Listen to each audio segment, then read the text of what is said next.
What's going on, guys? It's Yogi Matt, sitting here with my buddy Big Oakski, and today we're going to talk about how to meditate. This is a continuation to a previous video about the fruits of meditation. So if you haven't seen that, I recommend watching that as well. So how to meditate is, there's a lot of different forms. I practice a traditional style in which you still the mind and you focus on one object, so you have one pointed awareness. The object that I typically focus on is the breath. It's always there. You can focus on a candle, you can focus on a tree, you could focus on really anything. Music, that can be cool too. But really, traditionally, it was the breath.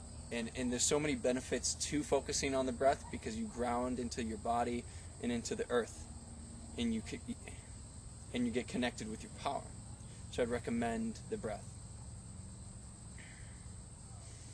So meditation can be a challenge. We're a society of always doing. There's always something to do. We can never sit still. Just to sit still, we feel like we're missing out on something, or we're not doing something that we should be doing. So that mindset is a challenge.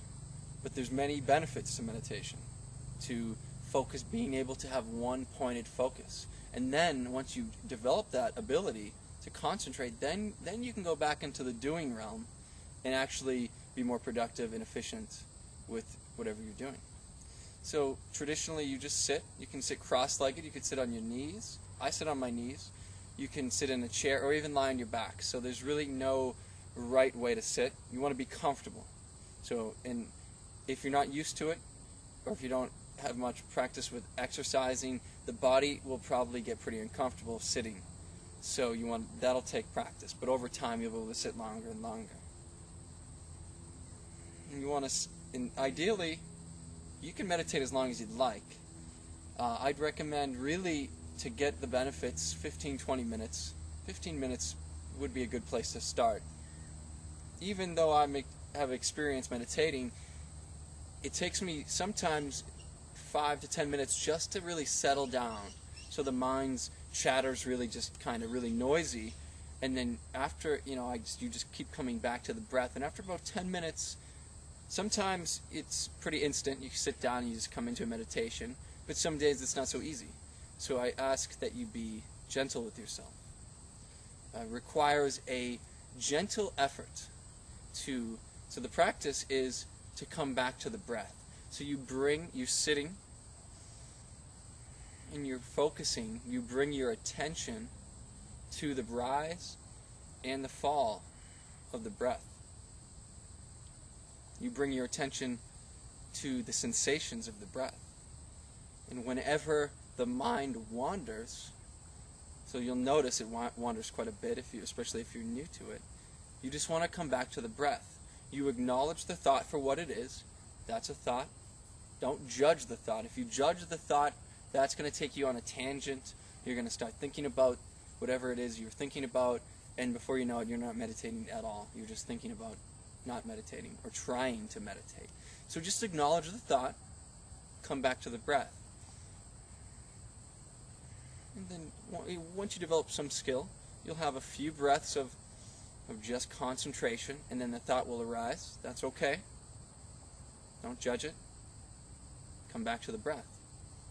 And over time, you'll be able to string more and more breaths together without any thoughts. And that may take a few weeks. That may take a few months. So don't give up.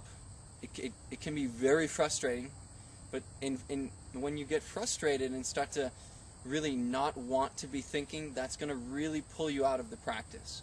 So that's why you really want to have compassion for yourself. Very gentle effort to just be able to sit down 15-20 minutes, come back to the breath. So that is a good place to start. And over time you'll realize that you may want to start sitting longer and longer, and maybe join a meditation group.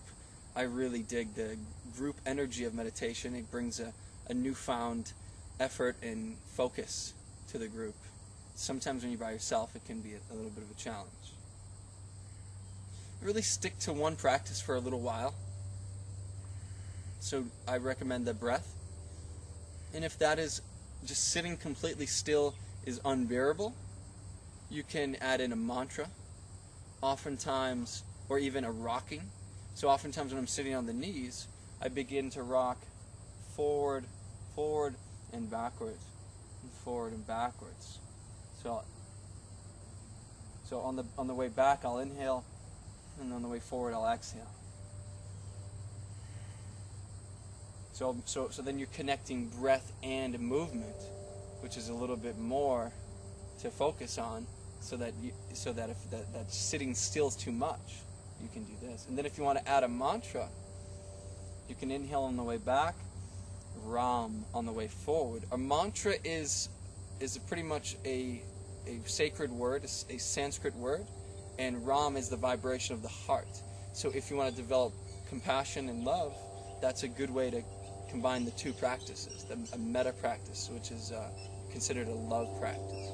So inhale back, exhale forward, moving nice and slowly. Ram, and you're saying it in your head. And the breath is very natural. You don't want to strain the breath. If you're putting too much energy in the breath, you just would like it to be very natural.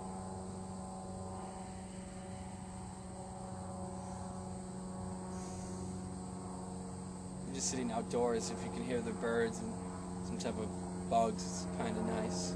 You can even focus on that, focusing on the crickets or the birds or a fan, oscillating fan, anything really to focus on, to cultivate your concentration, your one-pointed focus. So if you guys could, you can write down below any experiences you've had with meditation or any techniques you'd like to offer for others. Some use mala beads, and you just do one at a time. I don't do that often. I do have a pair, a very special pair that was given to me. Another question is when to meditate, and a good time when to meditate during the day, or when to meditate in between meals, or what. That's a common question. And a good time to meditate is when you have some energy, but not too much energy. That's why doing meditation after a yoga practice is a really ideal time, because the body's slightly tired, and then in the act of doing the yoga, the asana practice, you start to develop that concentration of connecting breath with the movement. So then the meditation is sometimes very easy after doing the yoga class. So I'd recommend that. I would not do meditation when you're tired. You'll probably just be, you won't have that gentle effort to come back to the breath. You might fall asleep. And also, don't meditate typically after a meal. Ideally, maybe before a meal, but if you're hungry, you probably will have a tough time meditating as well. So it's kind of, you want to find that time for you, that time that's right. Maybe I'd recommend finding a regular time to meditate. So maybe in the morning, every morning you do 10-15 minutes, or maybe in between work day you have an hour off and you can do some meditation and then eat, and then, or something like that. And how many times to meditate a week? It's really up to you to really get the benefits. I'd recommend 3-4 times of 15, maybe 20 minutes. But if you can't do that much, that's okay. If you want to do every day, that'd be really cool too, and you'd be sure to start getting the benefits pretty quickly. So good luck in your meditation. Remember to have compassion for yourself and enjoy. Namaste. If you haven't subscribed to this channel, please do so. I got plenty more videos coming on holistic health, mind, body, and spirit. Have a great day.